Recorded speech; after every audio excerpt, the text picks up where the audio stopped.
నమస్తే, welcome to our channel. Sarath Kumar కుమార్తెగా ఇండస్ట్రీలో అడుగుపెట్టింది వరలక్ష్మి శరత్ కుమార్. అనతి కాలంలోనే తనకంటూ ఒక ప్రత్యేక గుర్తింపును సంపాదించుకుంది. 2012లో అరంగేట్రం చేసిన ఈమె తెలుగు, తమిళం, కన్నడ, మలయాళ భాషల్లో నటించింది. అయితే క్రాక్ సినిమాలో విలన్గా నటించి తెలుగు ఆడియన్స్కి మరింత దగ్గరైంది.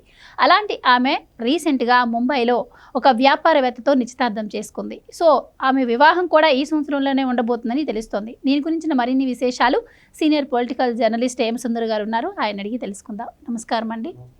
సో హేమసుందర్ గారు, శరత్ కుమార్, వరలక్ష్మి శరత్ కుమార్ సో తెలుగు ఆడియన్స్కి ఈ మధ్య బాగా దగ్గరైంది. తెలుగులో క్యారెక్టర్ ఆర్టిస్ట్గా ఆవిడ చాలా బిజీ అయిందని కూడా చెప్పుకోవాలి.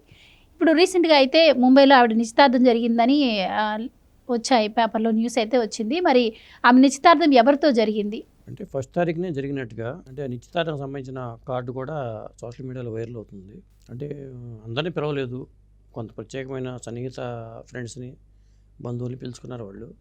అంటే శరత్ కుమార్ గారు, రాధిక, అంటే రాధికకి పుట్టిన కూతురు కాదు, శరత్ కుమార్ గారి ముందు భార్యకి పుట్టిన అమ్మాయిగా వరలక్ష్మి శరత్ కుమార్ గురించి తెలిసిందే.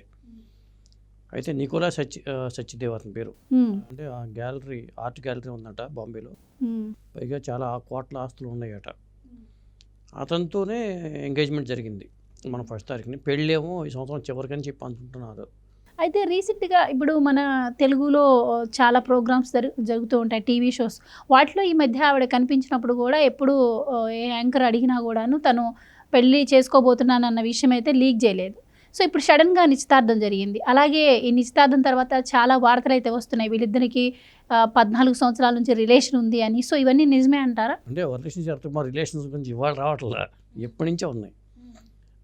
నటుడు హీరో విశాల్తో కూడా లవ్ అఫేర్ ఉందని గతంలో వార్తలు వచ్చినాయి. ఆ తర్వాత తమిళ ఇండస్ట్రీ కూడా పెద్ద సంచలనం అయింది ఆ వార్తలు అప్పట్లో. ఆ తర్వాత అది బ్రేకప్గా మారిందా లేకపోతే మాకు తెలియదు, కానీ వాళ్ళు దూరంగా ఉన్నారు. ఆ తర్వాత ఇతనితో రిలేషన్షిప్ నడుస్తుంది అని చెప్పి అంటున్నారు. ఆ ప్రకారంగానే ఇప్పుడు ఎంగేజ్మెంట్ కూడా జరిగింది చెప్పాలంటే. ఇది కూడా పెద్దలు కుదిసిన వివాహం కాదు, ఒక విధంగా చెప్పాలంటే ప్రేమ వివాహమే అనుకోవచ్చు. బహుశా వార్తలకి బలం చేకూరింది ఈ ఎంగేజ్మెంట్ జరగడం వల్ల. బాంబేలో జరిగింది. ఆ ఫోటోలు కూడా ఇప్పుడు నెట్ అండ్ వైరల్ అవుతున్నాయి.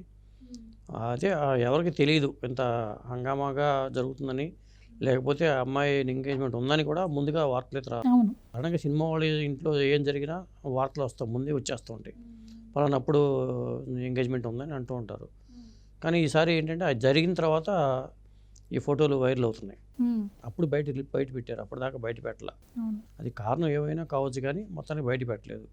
అమ్మాయికి ఇంకోటి ఏంటంటే, మీరు అన్నట్టుగా 2012లో ఇప్పుడు వచ్చినా కానీ తమిళ సినిమా నుంచి తెలుగు సినిమాలకి అమ్మాయికి, తెలుగు సినిమాలో ఒక సెంటిమెంట్ ఉంది. వరలక్ష్మి శరత్ కుమార్ సినిమాలో చనిపోతే సినిమా హిట్ అని ఆ సెంటిమెంట్ కూడా ఉంది. అందుకనే కావాలనే ఆ అమ్మాయిని చంపేస్తున్నారు కూడా పాత్రని సినిమాల్లో. మరి అది ఏ సెంటిమెంట్ తెలియదు, కానీ మొత్తానికి ఈ సినిమాలు కూడా హిట్ అవుతున్నాయి. ఆ పాత్ర చనిపోతే సినిమాలు హిట్ అవుతున్నాయి. సినిమా వాళ్ళకి సెంటిమెంట్లు ఎక్కువ కాబట్టి ఆ టైప్లో పాత్రను చంపేయడం జరుగుతుంది. అలాగే రీసెంట్గా హనుమాన్ సినిమాలో కూడా నిజానికైతే అవసరం లేదు, కానీ సెంటిమెంట్ కోసం మరి ఏంటో కానీ చంపేసినట్టున్నారు. అదే అండి. Right, thank you so much అండి. Thank you.